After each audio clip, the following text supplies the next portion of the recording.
Oke, kembali lagi dengan kapasitor touch. Nah, teman-teman, di sini saya baru dapat pesanan untuk dibuatkan modul keyless dengan menggunakan e-tag ya.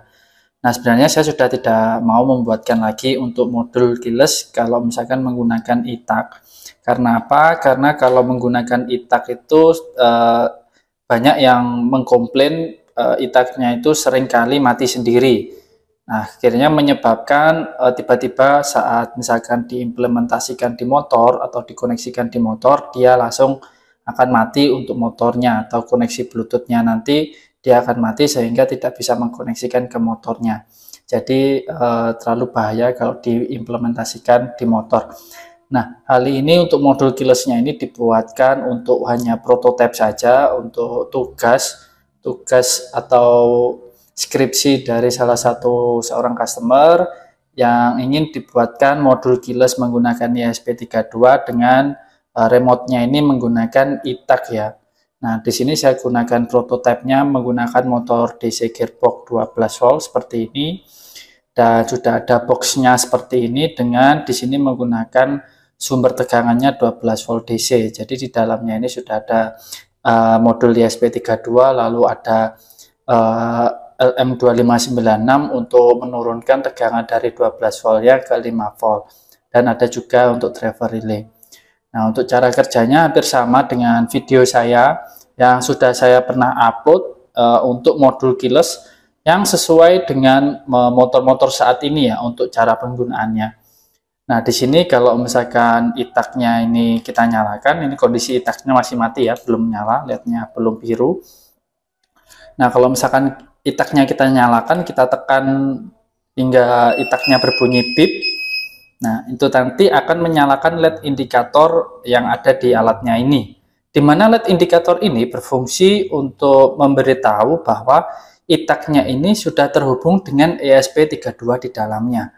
Nah, kalau misalkan LED-nya ini sudah berwarna biru, kita baru bisa mengoperasikan dari motor gearbox DC-nya. Kita nyalakan dari toggle switch-nya, kita arahkan ke atas. Nah, kalau misalkan sudah ke arah ke atas, baru kita starter. Nah, ini kita starter. Nah, ini teman-teman lihat, nanti motornya akan bergerak seperti ini ya. Relay di dalam akan menyala.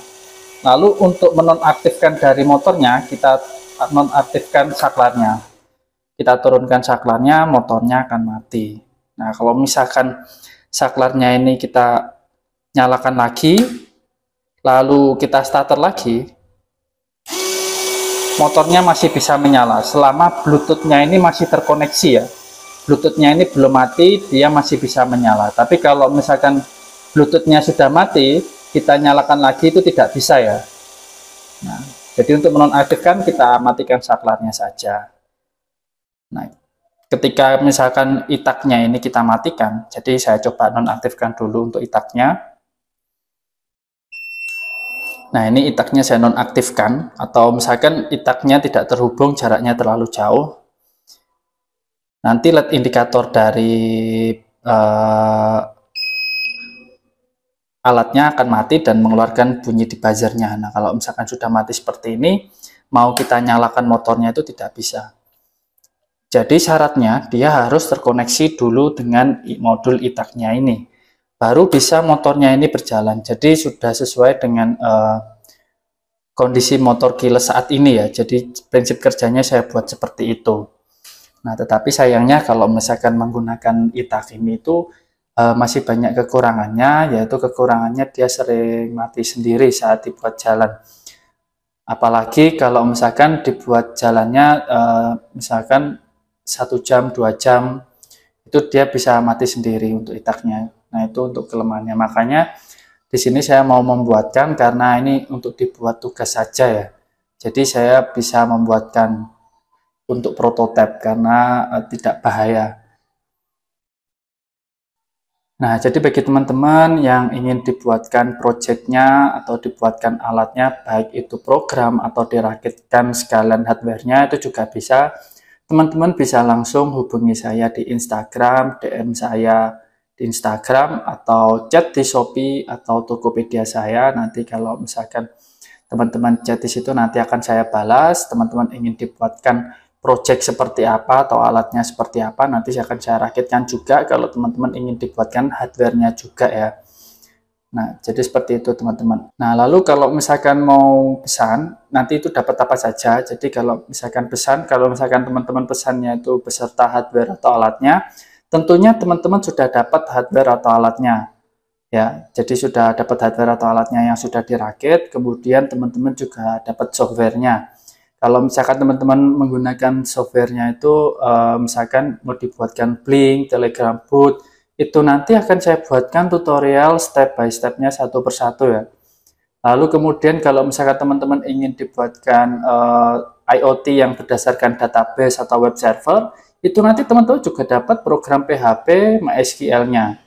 Nah, jadi teman-teman sudah include itu semua programnya. Dan nanti pun juga teman-teman bisa konsultasi gratis kalau misalkan saat dalam pengerjaan alatnya ini ada masalah atau gangguan ya teman-teman. Nah, jadi teman-teman mau dibuatkan project ESP32, ESP8266, ataupun Arduino itu juga bisa ya teman-teman. Teman-teman bisa langsung hubungi saya di DM di Instagram atau di chat di Shopee atau chat di Tokopedia saya teman-teman.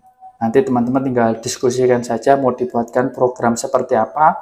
Nanti saya akan bantu buatkan untuk program dan alatnya. Nanti kalau misalkan sudah teman-teman jelaskan secara mendetail, baru saya hitungkan untuk berapa saja biaya yang perlu dikeluarkan. Nah, untuk transaksinya nanti, itu teman-teman bisa lakukan transfer atau bisa lewat Shopee atau Tokopedia untuk pengiriman dari alat atau hardware-nya ya teman-teman. Nah, jadi seperti itu. Nah, jadi cukup sekian untuk video kali ini. Semoga bermanfaat dan jangan lupa untuk like dan subscribe channel Kapasitor Tech. Bye-bye.